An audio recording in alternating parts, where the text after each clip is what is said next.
नमस्कार दोस्तों, स्वागत है आपका द न्यूज लॉन्चर के इस यूट्यूब मंच पर। दोस्तों, कल्याण बनर्जी अब यह नाम किसी परिचय का मोहताज नहीं है।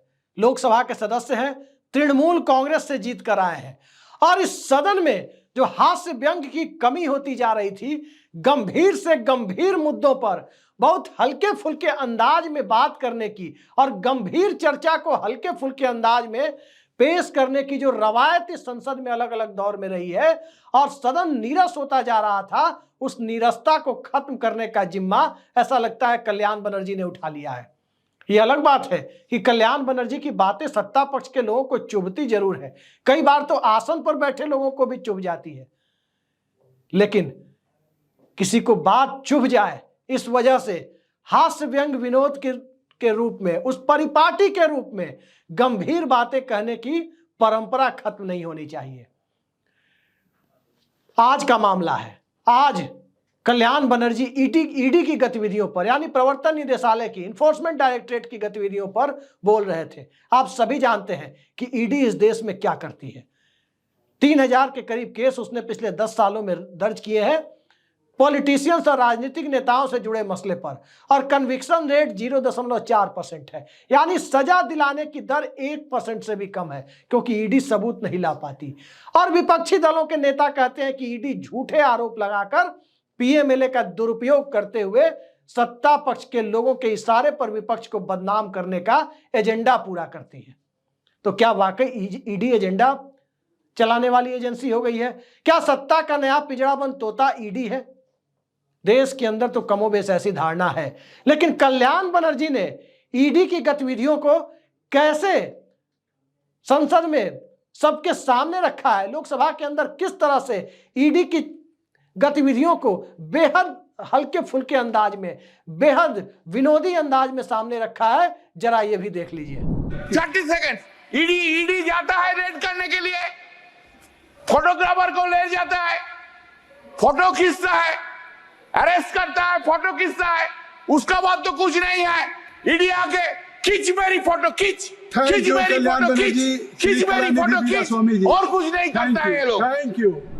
तो देखा आपने किस तरह से कल्याण बनर्जी ईडी की गतिविधियों पर संसद के अंदर बयान दे रहे हैं, और ईडी कैसे वो जाती है विपक्षी नेताओं के घर जाती है, वहां फोटो खिंचवाती है, नेताओं को गिरफ्तार करती है, उसके फोटो वीडियो बनवाती है, और फिर उस पूरे घटनाक्रम को खींच मेरी फोटो कहते हुए किस प्रकार से कल्याण बनर्जी अपनी बात रख रहे हैं। सवाल यह है कि ईडी ने अपनी हालत इस देश में ऐसी क्यों बनाई, और उससे भी बड़ा सवाल यह है कि सत्ता पक्ष ने संसद को इतना नीरस क्यों बनाया कि कल्याण बनर्जी की बातें देश तो सुनता है, सत्ता पक्ष के लोगों को वो नागवार गुजरती है। और ये पहली बार नागवार नहीं गुजरा है, सत्ता पक्ष के लोगों को कल्याण बनर्जी की बातें तब भी नागवार गुजरती है जब कल्याण बनर्जी संसद के अंदर, लोकसभा के अंदर 400 पार के नारे पर तंज कसते हुए दिखाई देते हैं। 400 पार के नारे पर वो क्या करते हैं? अपने बंगाली टोन वाली हिंदी में, बंगाली एक्सेंट वाली हिंदी में वो बोलते क्या है? कित कित कित कित कित कित 400 पार 400 पार 400 पार 240, ऐसा ही कुछ बोलते हैं। मुझे तो आती नहीं है वो बंगाली एक्सेंट वाली हिंदी, लेकिन वो इसी तरह की बातें करते हैं। और मजेदार बात यह है कि इस तरह की बात जब वो कर रहे थे तो इसमें असंसदीय कम से कम तो किसी को नहीं लग रहा था, लेकिन उसे कार्यवाही से हटाने का आदेश हो गया था। हाँ, आज जगदंबिका पाल आसन पर बैठे हुए थे, और जब ईडी की गतिविधियों पर खींच मेरी फोटो इस तरह की बातें कल्याण बनर्जी कर रहे थे, तो जगदंबिका पाल ने कम से कम कार्यवाही से हटाने की बात नहीं की है, क्योंकि उसमें वैसा कुछ था भी नहीं। अब सवाल उठता है कि ईडी के माध्यम से विपक्ष को तंग करने की जो कवायद है, उस कवायद पर क्या कल्याण बनर्जी के तंज के बाद सत्ता पक्ष रुक जाएगा? और सवाल उससे बड़ा है कि क्या कल्याण बनर्जी के हास्य व्यंग वाले अंदाज में कहे गए जो तंज होते हैं, जो बातें होती हैं, बेहद गंभीर बातें होती हैं, क्या सत्ता पक्ष उसको लेकर अपनी उटपटांग हरकतों से बाज आएगा? कई बार आपने देखा कि क्या हुआ, सांसदों का निलंबन चल रहा था, दिसंबर का महीना था, 2023 का साल, संसद के अंदर सांसद कम, बाहर सांसद ज्यादा नजर आ रहे थे, क्योंकि ज्यादातर लोग निलंबित थे। सस्पेंड कर दिए गए थे दोनों सदनों से। और उसी दरमियान किसी की मिमिक्री वाले अंदाज में कुछ कर रहे थे कल्याण बनर्जी पार्लियामेंट के कैंपस में, और उस मिमिक्री वाले अंदाज को राज्यसभा के सभापति जगदीप धनखड़ साहब ने अपने ऊपर ले लिया। यहां तक कि उन्होंने अपनी जाति से जोड़ दिया कि मेरी जाति का अपमान हुआ है। लोगों को बहुत आश्चर्य हुआ कि आखिर भारतीय लोकतंत्र का कैसा दुर्दिन आ गया कि संवैधानिक पद पर बैठा हुआ व्यक्ति अपनी जाति की बात कर रहा है और जाति के अपमान की बात कर रहा है। राष्ट्रपति, उपराष्ट्रपति के पद पर बैठे हुए व्यक्ति अगर जाति के अपमान की बात करें तो इस देश के लोगों को कहीं ना कहीं लगता है कि वाकई लोकतांत्रिक मशीनरी भारत में कसौटी पर आकर तो खड़ी नहीं हो गई है। ये सब कुछ हुआ है। और कल्याण बनर्जी तो कई बार आसन की तरफ भी बड़े ही विनोदी अंदाज में बहुत कुछ कह जाते हैं कि अध्यक्ष महोदय, यहां एक से एक सुंदर सुंदर एक्टर एक्ट्रेसेस भी आए लेकिन कहीं किसी को नहीं देखता, मैं आपको देखता हूं। इस तरह की बातें वो करते हैं। लेकिन क्या यह पहली बार संसद में हो रहा है? क्या संसद में, भारत की संसद में व्यंग विनोद करने वाले एक आध सांसद होते हैं? जी नहीं, पूरी दुनिया में हर जगह संसद में इस तरह के लोग मिलेंगे। भारत का ही उदाहरण देखें तो हाल का उदाहरण, जिसे आप जब से पार्लियामेंट की रिकॉर्डिंग हो रही है संसद की कार्रवाई की, तब से आप देख सकते हैं। हुकुमदेव नारायण यादव का वो देखा होगा आपने कि इंडिया गेट पर वो सांसद बनकर आए, घूम रहे थे तो गाड़ी में से कुत्ता जीभ लपलपाते हुए मुंह निकाल के उनसे कुछ कह रहा था। वो आपने देखा होगा, देखते भी होंगे। लालू यादव को भी आपने देखा होगा। ममता बनर्जी और लालू यादव की संसद में जो एक नोकझोंक थी, जो अब क्लिप के रूप में, मीम के रूप में वायरल होती है, वो भी आपने देखा था। रेल मंत्रालय मांगने की बात अटल बिहारी वाजपेयी के दौर की, जिसमें लालू यादव कहते हैं नहीं मांगा गया था तो नहीं मिलेगा, वो भी आपने देखा होगा। और उसके पहले अटल बिहारी वाजपेयी के कई तंज लोगों ने देखे, पीलू मोदी के कई तंज लोगों ने सुने, लेकिन कभी भी संसद में ऐसी स्थिति नहीं आई कि सरकार के लोग इस हद तक असहज होते हुए दिखाई दे किसी सांसद के व्यंग विनोद से कि व्यंग विनोद की परिपाटी ही खत्म कर दी जाए। दरअसल इस देश में जांच एजेंसियों की कार्रवाई को लेकर लंबे समय से सवाल है, चाहे ईडी हो चाहे सीबीआई हो। और ऐसा नहीं है कि नरेंद्र मोदी की सरकार के दौर में है। नरेंद्र मोदी की सरकार में गतिविधियां काफी बढ़ गई है। ये बात जरूर कही जा सकती है कि विपक्ष को तंग करने के लिए गतिविधियां खास तौर पर इस्तेमाल की जा रही है। मनमोहन सिंह के समय में, यानी कांग्रेस सरकार के दौर में भी जांच एजेंसियों पर आरोप लगते थे, लेकिन तब ये आरोप नहीं लगते थे कि पक्षपात पूर्ण तरीके से विपक्ष को ही तंग किया जा रहा है। और क्यों नहीं लगते थे?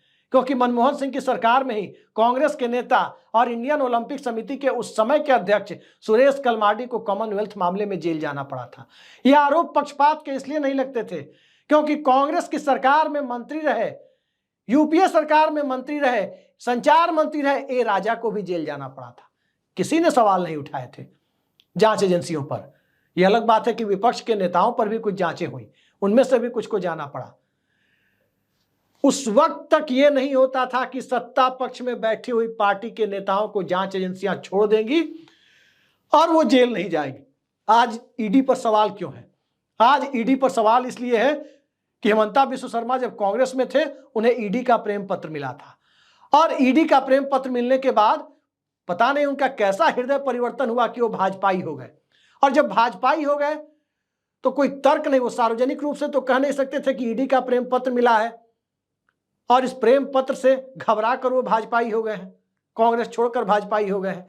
तो उन्होंने लॉजिक क्या दिया एक टेलीविजन चैनल के कार्यक्रम में, राहुल गांधी से जब वो मिलने गए थे, जब वो कांग्रेस में थे, तो राहुल गांधी वहां कुत्ता को बिस्किट खिला रहे थे, उन पर ध्यान नहीं दे रहे थे, इस वजह से कांग्रेस छोड़ दी। शुभेंदु अधिकारी टीएमसी में थे, उन पर भी ईडी का नोटिस मिला, वो भी पार्टी छोड़ गए। नारायण राणे की भी वही कहानी। इसी तरह की बातें अशोक चौहान के बारे में कही जाती है। इसी तरह की बातें एकनाथ शिंदे और उनके साथ आए अधिकांश लोग जो पार्टी तोड़कर भारतीय जनता पार्टी के साथ में खड़े हो गए, उनके लिए भी कही जाती है। इसी तरह की बातें अजीत पवार, छगन भुजबल और उनके साथ पार्टी तोड़कर आने वाले लोगों के लिए भी कही जा सकती है कि ईडी का नोटिस मिला, पीएमएलए कानून का सेक्शन 45 का दुरुपयोग शुरू होगा और उस दुरुपयोग के बाद जेल जाना होगा। इससे बेहतर है कि एक रास्ता जेल का है, दूसरा रास्ता भारतीय जनता पार्टी या एनडीए का है, तो कुछ लोगों को लगता है कि जेल जाने से बेहतर भाजपा या एनडीए का रास्ता बेहतर है, जिसमें आप अजीत पवार गुट को देख सकते हैं, जिसमें शुभेंदु अधिकारी को देख सकते हैं, जिसमें शिंदे गुट के लोगों को देख सकते हैं और तमाम दूसरे लोगों को भी देख सकते हैं। वहीं दूसरे कुछ लोग हैं जिन्हें लगता है कि भाजपा या एनडीए के साथ, ईडी से डरकर भाजपा या एनडीए के साथ जाने से बेहतर है कि जेल चले जाना। और ऐसे लोगों की सूची में अनिल देशमुख का नाम आता है, ऐसे लोगों की सूची में संजय सिंह का नाम आता है, ऐसे लोगों की सूची में भोला यादव का नाम आता है बिहार में, ऐसे लोगों की सूची में मनीष सिसोदिया का नाम आता है, ऐसे लोगों की सूची में अरविंद केजरीवाल का नाम आता है और तमाम दूसरे लोगों का नाम आता है जो ईडी के डर से डरे नहीं, जो ईडी के मिसयूज के तौर तरीकों से डरे नहीं। एक रास्ता जेल का था, दूसरा रास्ता भाजपा एनडीए का था, जेल जाना स्वीकार किया। और इस पूरे मोडस ऑपरेंडी के ऊपर कल्याण बनर्जी आज संसद में बड़े ही तंज भरे अंदाज में, विनोदी तरीके से अपनी बात रख रहे थे। याद रखिए, कोई गंभीर से गंभीर तंज, व्यंग विनोद के अंदाज में यदि बातें कही जाती है तो ज्यादा चुभती है, आम लोगों को समझ में भी आती है। जसपाल भट्टी का कार्यक्रम टीवी पर सबने देखा होगा, राजू श्रीवास्तव का कार्यक्रम टीवी पर सबने देखा होगा कि किस तरह से सत्ता के ऊपर व्यंग विनोद से भरा हुआ सटायर लोग देखते रहे। सदन के अंदर भी यही हुआ है। और कभी तो इस लोकसभा की शुरुआत है और इस लोकसभा में ही कल्याण बनर्जी की पार्टी जब बड़ी संख्या में जीतकर 29 सांसदों के साथ दिल्ली पहुंच गई है, ममता बनर्जी की तृणमूल कांग्रेस, हालांकि उनकी पूरी पार्टी में भी कई नेता ऐसे हैं जो ईडी के रडार पर रहे हैं, यहां तक कि अभिषेक बनर्जी भी को भी ईडी के रडार पर माना जाता है। और जिस तरह से पार्लियामेंट में एक रूलिंग आती है और उस रूलिंग के ऊपर पक्षपातपूर्ण रवैये की बात उदाहरणों के साथ जब रख देते हैं, और खासकर अभिषेक बनर्जी और कल्याण बनर्जी जैसे लोग, तो आसन पर बैठे हुए व्यक्ति को भी असहज होना पड़ता है, झेपना पड़ता है। और इस झेप के बीच कल्याण बनर्जी अपनी आक्रामकता और हास्य, इन दोनों के सम्मिश्रण के साथ सत्ता पक्ष को घेरते हुए दिख रहे हैं। तो सत्ता पक्ष अभी तो असहज होता दिख रहा है। किसी को आश्चर्य नहीं होना चाहिए कि आने वाले वक्त में आम आदमी पार्टी के नेता संजय सिंह की तरह किसी दिन कल्याण बनर्जी भी 2-4 महीने के लिए सस्पेंड कर दिए जाए। कोई नहीं जानता, क्योंकि रवैया जब सच सुनने का ना हो, मादा जब सच सुनने का ना हो, इरादा जब झूठ की खेती को आगे बढ़ाने का हो, तो कल्याण बनर्जी जैसों की बातें, व्यंग विनोद लोगों को चुभेंगे ही। आगे आगे देखते जाइए। अभी सदन में लंबे समय से जो निरस्ता चल रही थी, कुछ तो ठीक ठाक लोग आए हैं जिससे लोगों का मनोरंजन हो रहा है। संसद में थोड़ा बहुत मनोरंजन होना भी चाहिए, बहस मुबाहिसों के बीच मनोरंजन जरूरी होता है। राहुल गांधी ने भी उस दिन पत्रकारों को कंटेनर में, पिंजड़े में बंद करने की बात जब उठाई थी और कहा था कि बेचारे मीडिया वालों, तब अध्यक्ष ओम बिरला की तरफ से कहा गया वो बेचारे नहीं है। फिर राहुल गांधी ने जो कहा, ठीक है, नॉट बेचारे मीडिया वाले, नॉट बेचारे मीडिया वाले, अध्यक्ष महोदय नॉट बेचारे मीडिया वाले, इस तरह की बातें जब उन्होंने कही, तब लोगों को समझ में आया कि ये बेचारे शब्द पर राहुल गांधी को घेरने की कार्रवाई कहीं उल्टी तो नहीं पड़ गई है। सदन में बहुत कुछ उल्टा पड़ रहा है, क्योंकि सरकार की नीयत पर सवाल है, सरकार की नीतियों पर सवाल पहले से था, और इन सब से आगे जाकर अब तो सरकार के इकबाल पर भी सवाल उठ रहे हैं। तो देखते जाइए, आने वाला वक्त मजेदार भी होगा और चिंता का सबब भी बन सकता है राजनीतिक दलों और संसद की कार्रवाई के लिए। फिलहाल के लिए इतना ही। नमस्कार।